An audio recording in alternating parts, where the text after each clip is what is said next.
Hey, Base Lightning here, and I'm just bringing you uh, my latest muscle car adventures, modding, etc. So I'm at the final phase of my weight reduction modding project with my 2021 Dodge Challenger Scat Pack 392 here. Um, and I just wanted to give you some footage on what I've done in the daylight, because the other one I filmed was at night, so you can see everything. So I've taken off the door panels. Everything's functional. That reduces your weight by 30 pounds by taking off the two panels. You got to be careful of the sound holes where the speakers used to be. I still left the front tweeters in and the dash so I can receive phone calls and just listen to music low. I don't really listen to the radio that much, so.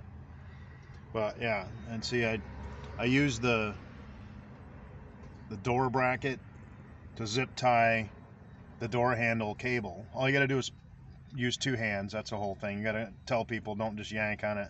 Put one hand on the on the cable and then pull on the end, and it doesn't pull that hard, and the door opens, so it's not a big deal. It's just you have to tell people because they're like, what's going on here, so I'll bring you across, show you what it looks like over here, and then this here is your power window control box, and still works. Everything's fine. I've got it taped, and so that's the main thing I want to talk about. Is there's water that does drip down in there when it's raining really hard, or you go to the car wash. And so I have these taped off here on the sides, but you need to leave an air hole for the circuit board, which is where the issue lies. You don't want water to get in there and cause a short, cause a check engine light or something.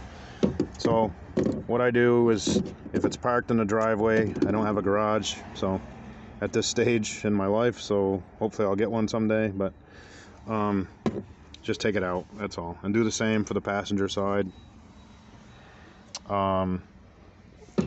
Right now it's sunny out, so you don't have to worry about it, but yeah, water does kind of trickle down in there. Not extreme amounts, but you can see I just went to the car wash and there's a little bit of water that came in. So alright, I'm gonna just give you a tour of everything I've done so far. And again, you need two hands to open these doors now, so I'm gonna put this here, put the cam down, and pop the trunk. There we go. Try not to get hit by a car going by. I'm at my favorite gas station here. Alright, here we go.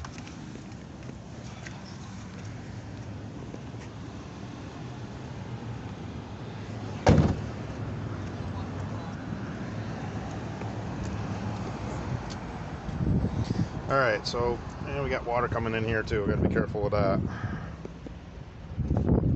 I just got out of the car wash, so. Alright, so I'm just gonna show you. Took all of the trunk panels out and the cargo mat. The cargo mat, which is the spare tire cover. These don't come with spare tires, but I'm not gonna get one because it just adds weight. And the pump that comes with it, and the fix a flat, dual purpose pump. I keep that at my storage unit. There's the new Die Hard Platinum that I put in, AGM. I can switch it out with a racing battery if I have to. And then I'm going to bring you up in here. I don't know how well you can see that, but there.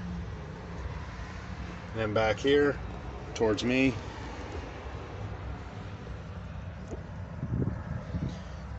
So again, when you put that cargo mat down, it has a padding underneath it that fits in this hole perfect, so it sits there. Plus there's Velcro flaps right there you can stick to it. So road trips, absolutely, it covers this whole thing up here, so you don't have to worry about your battery being exposed or anything. But for general enthusiast stuff like I'm doing just around town and whatnot, I take it out, leave it in my storage unit / garage. So there's that.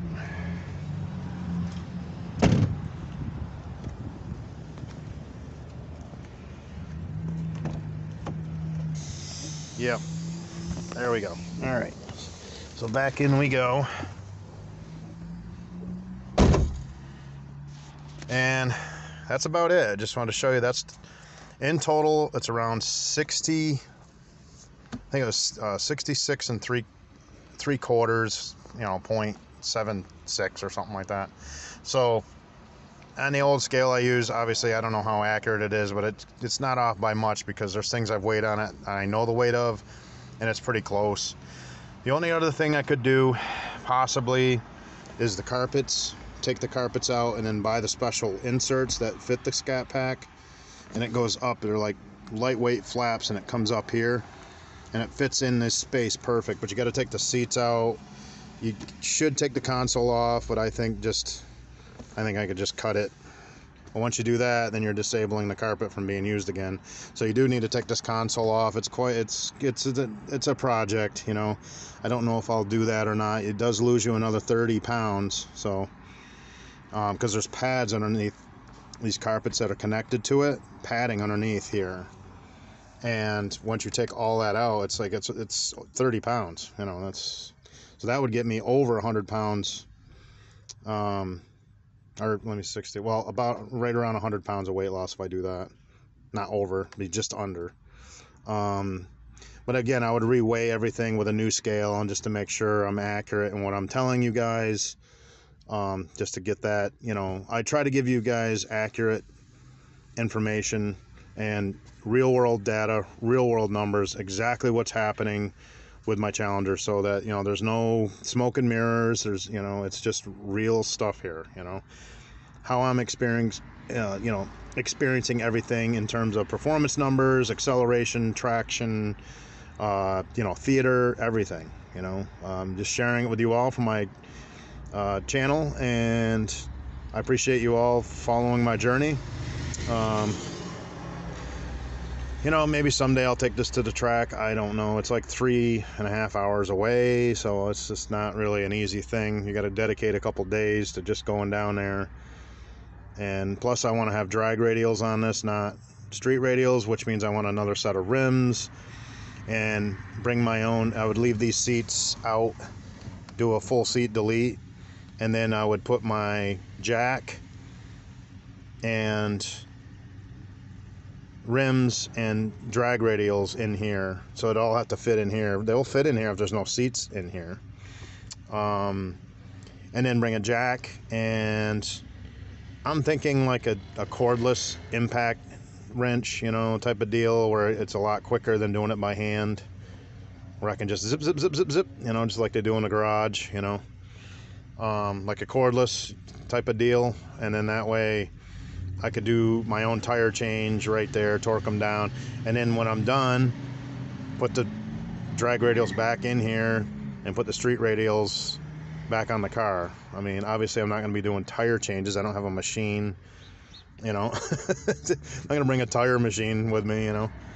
So that's what a lot of guys do, man. They bring their own stuff. And then I could be totally self-sufficient, you know, right there. But I'm not going to do that. That's quite the adventure, and you know, I'm just driving around my area here doing some videos. I'm not a drag racer. I mean, I'm a street muscle guy, you know. So, but I could try it for fun and just to see what would happen. But I need to invest some more and you know, get the right. You got to have the right tires. You don't want to go to a drag strip with street radials. You got to have drag radials. And I don't want to drive around on the street with drag radials because the tread wear rating is like 100 to 200, and those things will wear out quicker than you can blink your eyes. I mean, talking a couple months time and they're worn right out, because they're not made for that type of surface. They're made for smooth, flat, dry launches on a drag strip. You know, that's what they're made for.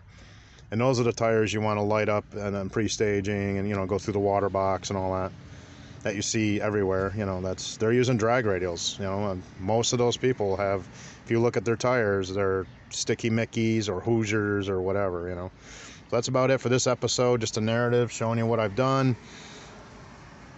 I'll get you some real world numbers as soon as I create them, show you everything, and post it on my journey here, Street Muscle Diaries. Thanks for joining me, and we'll catch you all on the next one.